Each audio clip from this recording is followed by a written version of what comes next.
Hi guys, my name's Alana. Welcome back to my YouTube channel, Mental Health with Alana. If you're new here, please click that red subscribe button and give this video a thumbs up as it would really help me out. So I haven't posted a video on this channel for about a month. My last video was quite long and surprisingly I had an extremely good response to it, which I was not prepared for whatsoever. I'm so grateful for everyone who watched that and who supported me and who left me some really nice comments, and just I was really shocked by the encouragement and just like the amazing comments that people were leaving. It really meant a lot to me, so I just wanted to thank you all for that. So I have been out of hospital since Tuesday. I got discharged after months of being in hospital. I basically spent, so last year, November, December, and January, I spent in hospital. I came out and then I spent July, August, September, and basically all of October. We're right at the end of October, in hospital as well. So, all up, that's about, I think, 6 months or a little bit over 6 months. So I have spent a lot of time in hospital, basically since, the end of last year. Just a quick background, I'm not going to go into detail because I have made a lot of update videos and, explain why I was in hospital and whatever, but just a quick update. The main reason originally I was admitted to hospital was because I was having a psychotic episode that started in August last year, and it slowly just became worse and worse, and the symptoms became just completely unmanageable, and I wasn't able to function really at all in society, even at home. And the only option that was basically left at that point was to go into hospital because my meds needed to be sorted out and I couldn't really function at all. And it's been, this last year honestly has been so hard. Probably one of the hardest years of my life, and I've gone through so much, and it has been so slow, like the progress and just the frustration of, medications not working and treatments not working and just being so, just stuck in like a psychotic state. And there were other things going on too, but the main thing was psychosis, and really high risk suicide, plans and ideations and stuff, which also was another reason why I had to go into hospital because I just wasn't safe at home at all.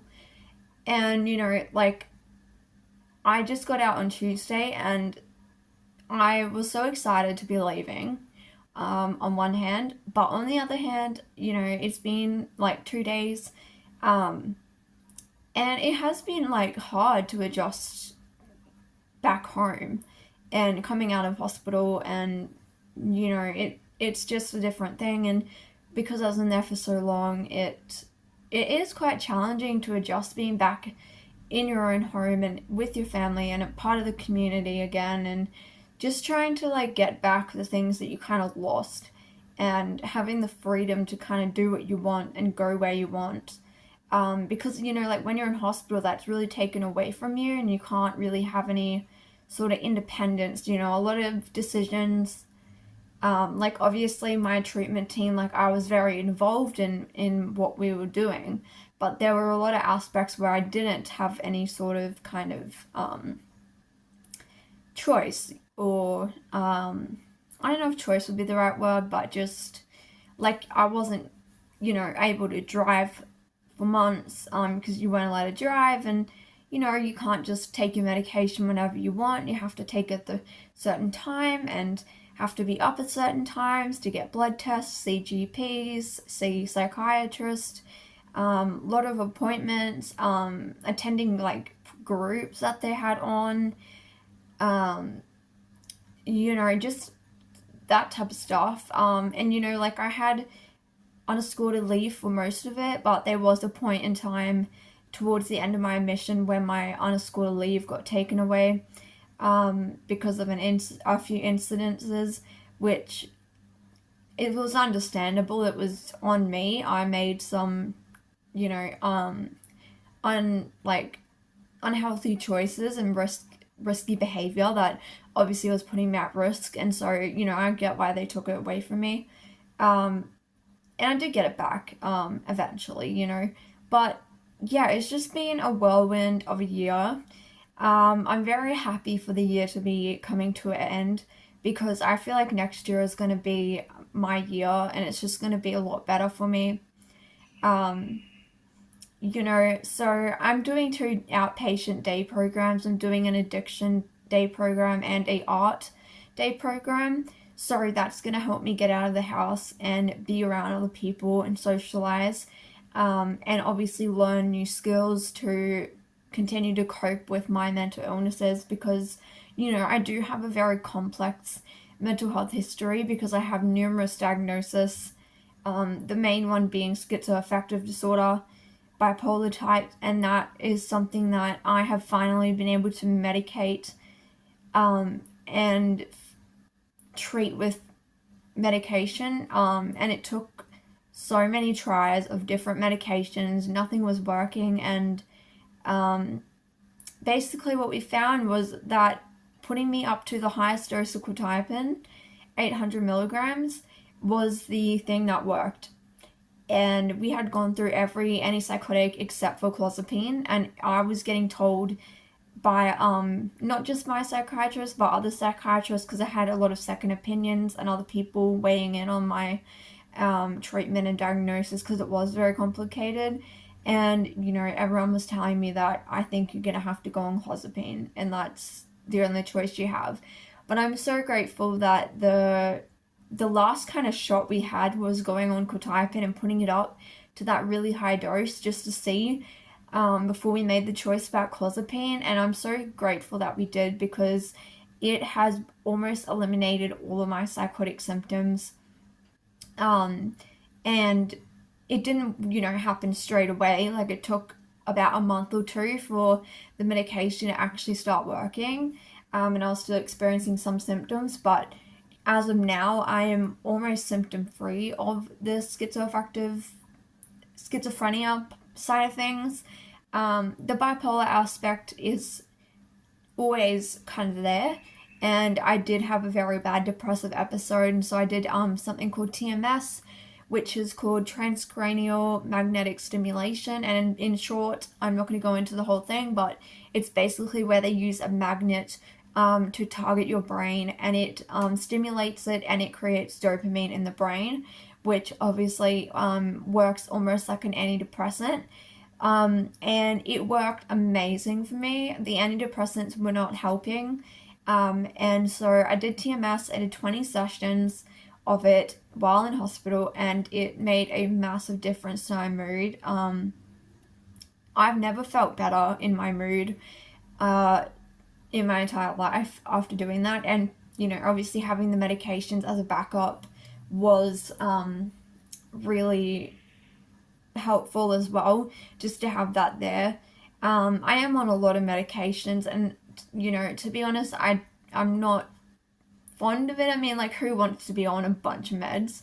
But we've come to the place where we've figured out what works, and we don't want to muddle with it because we don't want to rock the boat when things are going so well. Um, and while in hospital, there were positives. I made a lot of new friends who amazing. I met a lot of amazing people and so supportive and so nice. And, we're continuing being friends. Some of my friends are still in there, but, we do visits and gonna catch up and everything. So that was a really good thing for me because I honestly don't really, I've always struggled with this, but I've never really had many friends. And I found it really hard to make friends and keep friends for whatever reason, I don't know, but just having that was a really good support. And my psychiatrist is absolutely amazing. I can't sing her praises enough. Honestly, she changed my life. She was so just she was just determined to help me and really invested in me, and tried absolutely everything to help me and to find the right treatment for me. And it took so long, but she was so persistent and just persevered with the process, and I'm so grateful for her. Honestly, I just can't thank her enough for what she's done for me. um, but yeah, moving on from kind of that, so that's basically what I've been doing since my last video. So I only got out of hospital on Tuesday. Still trying to adjust to being home. Like, even though things are going really well, I still have my bad days. I still have BPD, which, causes a lot of emotional instability. And often there aren't really any triggers to it. It's just I'm having a bad BPD day. Like today I have been feeling a bit off, a bit hormonal, just probably, and um, just having a bit of a rough day. But it's nothing compared to what I was before. Um, and I did have a couple relapses with self harm, and that's something I had to deal with. But I have definitely learned a lot of new skills, and I'm putting things into place to keep me safe. And I've never really done that before, so I feel like there has been a change with that. I'm creating a safety plan. I did a pros and cons list. I talked to one of the social workers at the hospital, who ran the addictions class, and had a one-to-one session with him about it. Um, I've got a really supportive friend who struggles with it too, and we're able to talk about it with each other. And just knowing that somebody really understands because they've been through it has been so helpful. Like, just having that person who actually gets what it's like and can truly say, I understand, and who can be there to support you. And, we encourage each other with it. Um, so yeah, basically another thing I wanted to quickly touch on is what is the plan for this channel. Obviously we're getting towards the end of the year, and I've been thinking a lot about what type of videos I want to make. And to be honest, I've had this channel since I was 18, um, and I've made it's a mental health channel. It's called Mental Health with Lana. And I've studied mental health as well.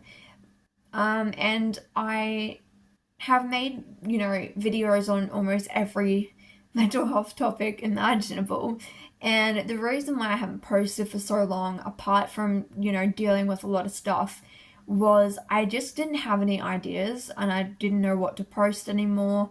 I felt like I'd run out of ideas. I'd talked about nearly every mental health topic under the sun, um, and I just didn't know what to do. And recently, like I was saying in that previous video, if you've seen it, like I said, I felt like I lost a lot of my hobbies and things that I enjoyed doing because of my mental illness.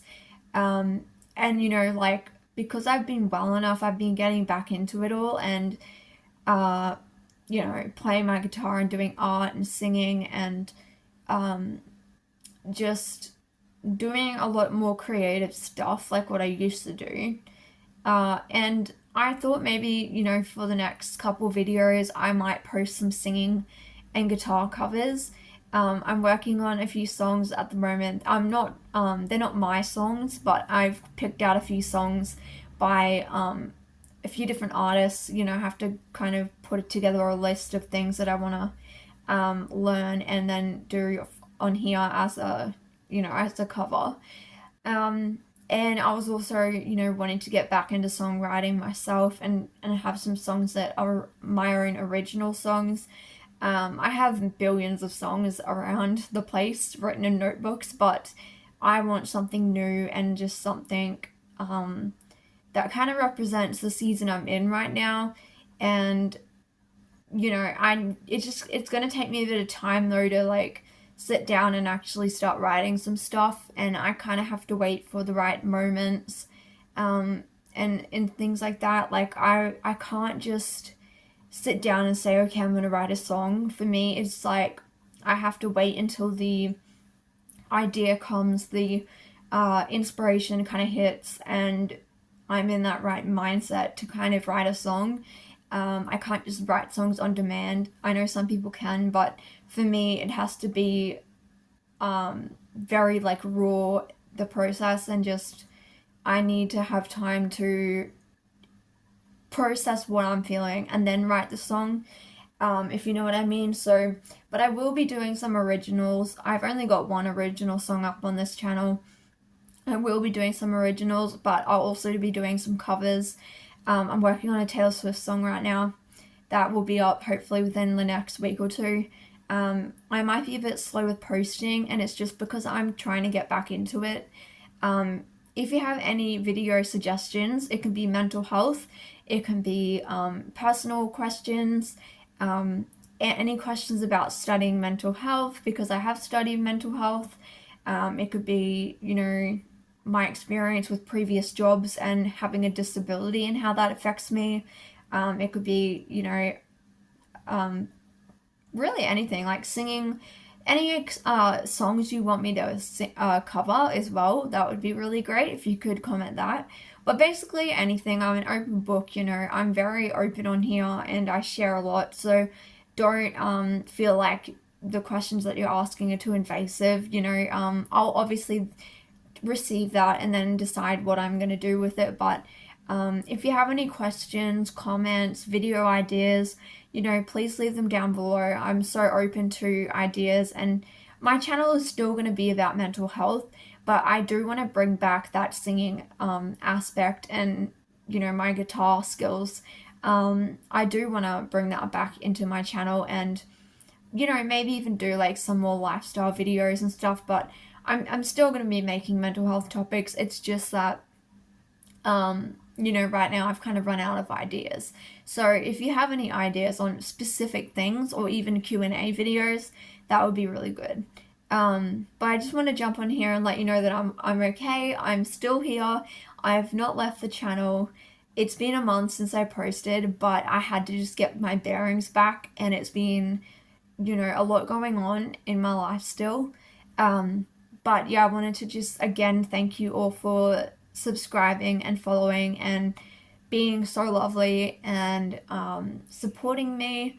And I'm very excited about the new year and just feeling like I kind of just have a fresh start to things. And really what I've been working on is putting skills and things that I learned in hospital into place so that I have a safety net to fall back into, and I have, you know, safety plans. I have resources.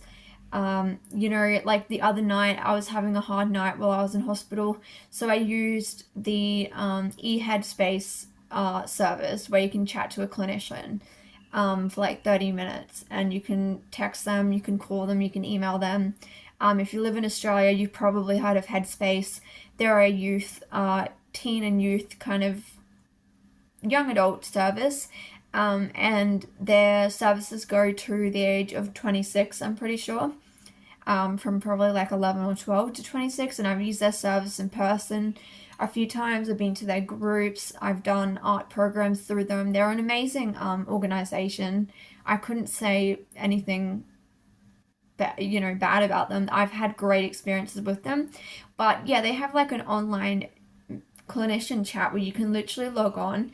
The wait is a long time. I think I did wait an hour, but I just colored in to distract myself for the hour, and I waited, and then I got to talk to a clinician for half an hour, and they can give you online resources such as a safety plan. They can give you crisis numbers. They can give you advice on whether or not maybe you need to go to emergency, what to do in different situations. It can be any issue. A large range of issues. You know, you fill out like a survey, and then you explain to them what you're kind of wanting support for, and I find it extremely helpful. So just having things like that, really just journaling. And one of the groups I went to in hospital was all about gratitude, and it was really great. So I've got a list actually right here of 30 days of gratitude. and a gratitude journal, prompts for beginners, which I got from hospital.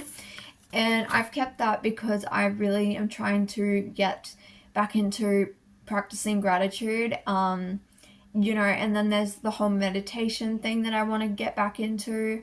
A little bit of light exercise. I do have an eating disorder, so exercise is a bit of a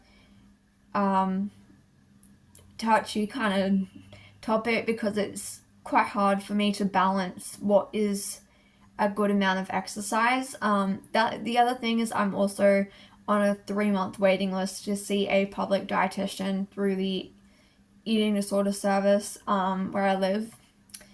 I won't go into that, but basically they're pretty hopeless service. Unfortunately, it's pretty terrible. Don't really have any supports or any programs. Really, the best they can do is give you a diagnosis and maybe a dietitian and then say goodbye. But anyway, I'm not going to go into that. It's just because where I live is, rural. It's still considered a rural city, even though it's not really that rural. But we're just small. We don't get a lot of funding. All the funding goes to Brisbane. If you live in North Queensland, you'll know that. We don't really get any funding here. So, yeah, that's unfortunate. It's basically impossible to get a psychologist who specializes in eating disorders. Where I live, there is only like 2 available, and they are constantly booked out. There are no appointments available. Their books are constantly closed. So, that has been the biggest struggle, is basically just like trying to figure out my eating disorder and stuff. And I'm still kind of in 2 minds about how I feel about receiving treatment as well. So that's something that I have to kind of work on. I haven't talked about that on my channel because I haven't been in the recovery mode. So I didn't want to make videos that were kind of useless and not really helping, or come across as hypocritical, because I'm going to be honest and say that I've not committed myself to recovery, and I'm still not in recovery from it. That is a decision that I have to make eventually, but for now it's not a decision that I want to make. So, take that for what you will. But yeah, anyway, I'm also waiting on my NDIS application to pass, hopefully. I've already submitted 1 attempt and it got rejected. So we're currently submitting a second one, and I'm praying to God that it goes through, so I can get a dietitian, OT, psychologist, funding for support workers and things like that, because I have been experiencing very bad panic attacks and anxiety, and obviously trying to go out is very stressful. But yeah, I got the DBT book online for me to use. I got this workbook. I have an eating disorder workbook and another book that goes along. I have a few eating disorder books, which eventually I'm gonna have a look at, just to test the waters. But yeah, that's basically what I've been learning and doing. Right now, my focus is on using the skills I've learned and actually putting them in place, and trying to set up a routine for my life, because I'm not working. I'm on disability pension. I'm not looking to work anytime soon. My mental health and staying well is my main priority. Everything else comes, apart from my relationship with God, everything else comes last when it comes to my mental health, because my mental health is something that I need to stay on top of, and it's hard work, and I have a lot of skills and things at my disposal now that I can actually use, and so I just need to make a routine, use the skills, practice them, make sure I'm socializing and doing all the stuff that I can to give myself the best chance of staying in recovery from a lot of my mental illnesses. So yeah, that's really all I wanted to say. Sorry for a long video. I hope you guys will give me some video ideas. Like I said, very open to anything. It'd be super helpful. And yeah, thank you guys so much for your support again. It's so appreciated, and I am so grateful and just feel so blessed for that. And yeah, so I will see you in my next video, and it's most likely going to be a singing guitar cover, a Taylor Swift song that I picked out. So yeah, get excited for that, and thank you so much for watching this video, and I'll see you in my next one.